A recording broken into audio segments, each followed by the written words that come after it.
Mercoledì 19 maggio, San Celestino V Papa.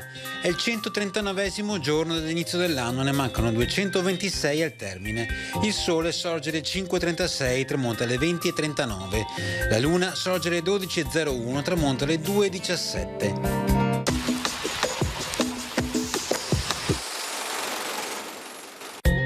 Ha luogo a Treviso la festa detta del Castello d'Amore. Graziose dame e fanciulle sono asserragliate in un grandioso castello di legno eretto fuori porta San Tommaso.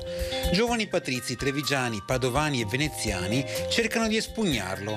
Hanno la meglio i veneziani che conquistano le dame con spezie e ducati, suscitando però le ire dei padovani al punto da scatenare una piccola guerra con morti e feriti.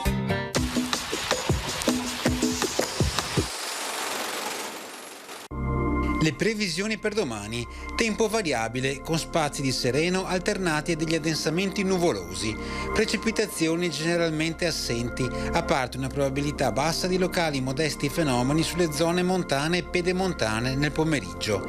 Temperature: le minime sull'entroterra diminuiranno un po', sulle zone costiere saranno stazionarie o in leggero aumento, le massime aumenteranno soprattutto ad est.